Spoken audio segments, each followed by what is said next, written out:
Good morning students. आज हम mathematics 9th class और एक्सरसाइज 10.4 उसका क्वेश्चन नंबर फर्स्ट है उसको सॉल्व करते हैं। इसमें लिखा है 2 circles of radius 5 centimetre 3 centimetre intersect at 2 point. तो देखो ये सर्कल छोटा 3 सेंटीमीटर के रेडियस के साथ और ये 4 सेंटीमीटर के रेडियस के साथ से हमने बनाए हैं। और क्या बोला गया है, distance between their centre is 4 centimetre. तो सबसे पहले हमने यहाँ से लेके ये 4 सेंटीमीटर तक का एक लाइन लगाया और इसके ऊपर से इस सेंटर से इसको सेंटर मान के 5 सेंटीमीटर तक का एक हमने रेडियस कंसिडर किया और उसको हमने इस तरीके से ले दिया, तो एक सर्कल बन गया। दूसरा जो सर्कल हो 3 सेंटीमीटर का, तो यहाँ से हमने 3 सेंटीमीटर तक का यहाँ तक का खोला और ऐसे लगा दिया हमने इस पर। तो देखिए अब क्या हो गया, दोनों को ए और बी पॉइंट पे मिल गए।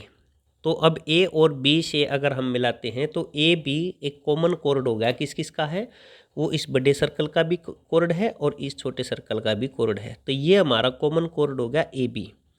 तो अब हम देखते हैं ए बी कॉमन कोड हो चुका है। तो अब क्या पूछा हमारे से कि find the length of the common code. तो इसकी लेंथ आपने निकालनी है। सबसे पहले तो एक ये चीज़ बताई गई थी आपको कि जब सेंटर से कोई भी रेडियस है जब चलेगी इसको बाइसेक्ट करेगी, किसको, कोर्ड को। तो रेडियस जो है यहाँ से इसके ऊपर परपेंडिकुलर डालेंगे तो वो उस टाइम पे इसको 90 डिग्री पे काटेगी। तो अब यहाँ पे देख लीजिए क्यों काटती है आपको पता भी होना चाहिए, क्योंकि यहाँ पे जब हम इसको लेके चलेंगे दोनों ट्रायंगल कॉन्ग्रुएंट हो जाएंगे, by C P C this and this part will be equal. तो अब इनके सेंटर ने एक ये थ्योरम भी थी आपके कि कोर्ड की जो इस तरीके से कोर्ड को ये रेडियस 2 इक्वल पार्ट में बांटती है, वो हमने पहले भी करवा दी है आपको। तो देखो अगर यहाँ देखते हैं तो ये 90 डिग्री के साथ बनेगा और यहाँ पे देखोगे आप यहाँ से यहाँ तक का लेंथ आपका इतना था और जब आप देखोगे तो प्रैक्टिकली ये लाइन इसके ऊपर आ जाएगी, तो ये ट्रायंगल हो जाएगी।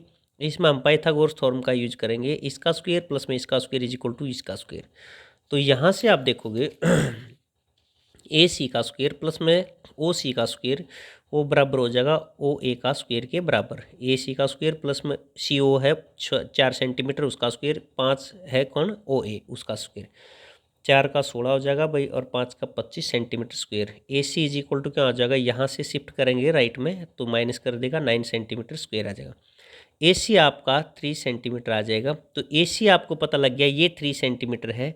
चाहे तो आप इसको 3 यहाँ लगा लो या इस तरफ ड्रॉ करोगे तो भी सेम प्रोसीजर से आपने गुजरना पड़ेगा और हम कह सके हैं कि भाई यहाँ पे दोनों की लेंथ क्या रहेगी, वो आपकी 6 मीटर हो जाएगी। ठीक है, 6 सेंटीमीटर, क्योंकि हमें पता है ए बी किसके बराबर है, ए सी प्लस में बी सी।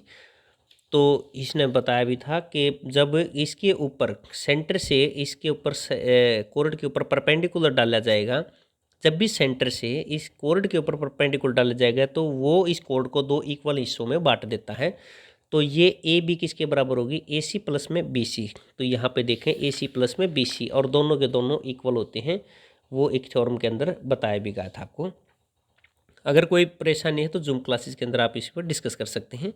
तो ए सी और बी सी दोनों बराबर हैं, तो ए सी ए बी किसके बराबर है, ए सी प्लस में बी सी। तो 3 सेंटीमीटर प्लस में 3 सेंटीमीटर 6 सेंटीमीटर जो है हमारा लेंथ ऑफ कॉमन कोर्ड है वो इतना रहेगा।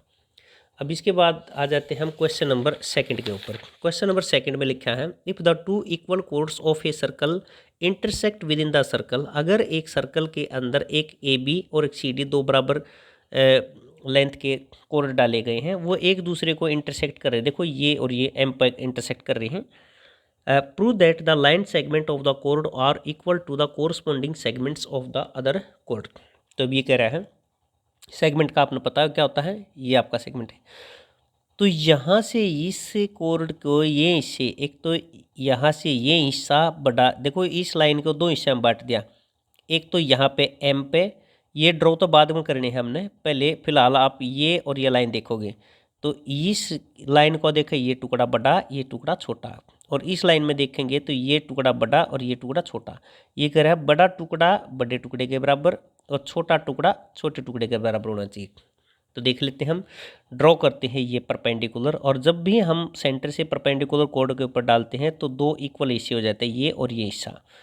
और भाई यहाँ से इस पे परपेंडिकुलर डाला है 90 डिग्री पे, तो आपका ये हिस्सा और ये हिस्सा भी बराबर हो जाएगा। तो हम ट्रायंगल ले लेते हैं, एक ये ट्रायंगल ले लेते हैं।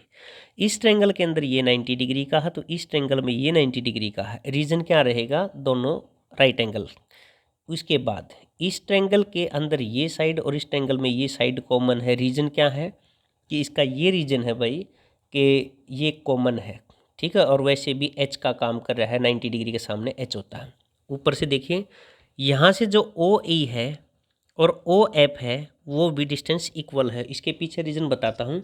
जब सेंटर से एक सर्कल के अंदर सेम साइज के 10, 12, 15, 20 कितने भी आप कोड डाल दो, तो हमेशा उनकी सेंटर से डिस्टेंस इक्वल रहेगी।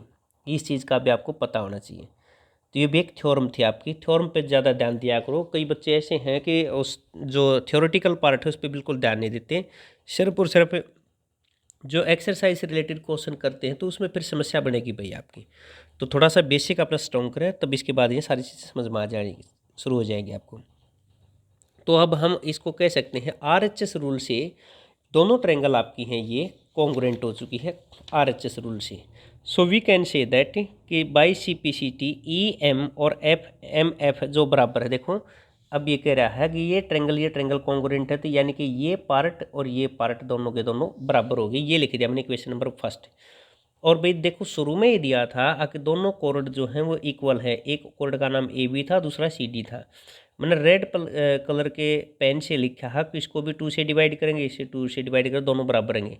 AE का हाफ और CD का हाफ। तो देखो भाई AE का हाफ AB का हाफ हम AE लिख सकते हैं, और CD के हाफ को हम DF लगा सकते हैं।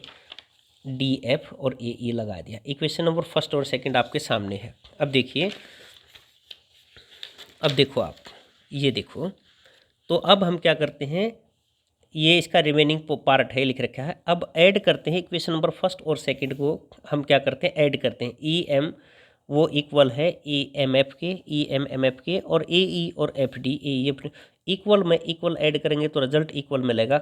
EM और EM और AE को ऐड करते हैं, AE को और EM को ऐड करेंगे तो AM आ जाएगा।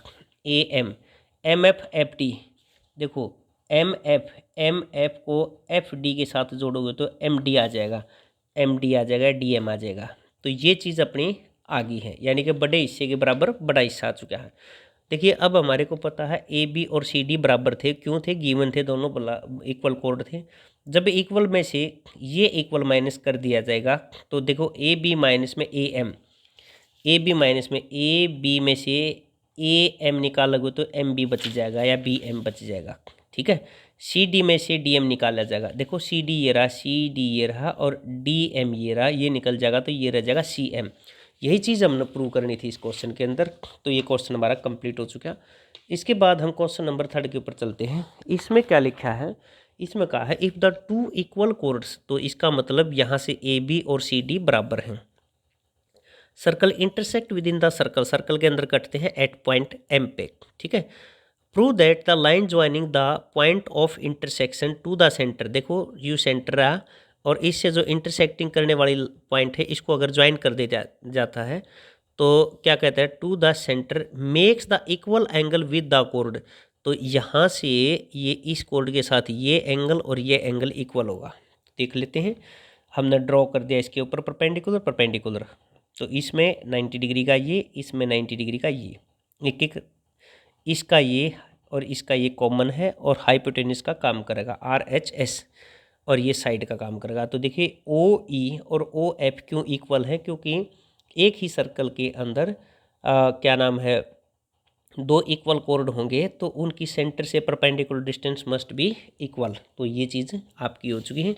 बाई RHS रूल से हम कह सकते हैं दोनों ट्रायंगल आपकी कॉन्ग्रुएंट हो चुकी है। Then by CPCT this angle and this angle also equal. तो ये हमारा क्वेश्चन कंप्लीट। और बाई CPCT से हम कह सकते हैं ये एंगल और ये एंगल भी आपका इक्वल है। तो यही था हमारा आज का मैथमेटिक्स 9th क्लास का होमवर्क। तो इसको थोड़ा सा ध्यान दें और जूम क्लासेस में अपने जो डाउट हैं वो क्लियर करें। Thank you, have a nice day.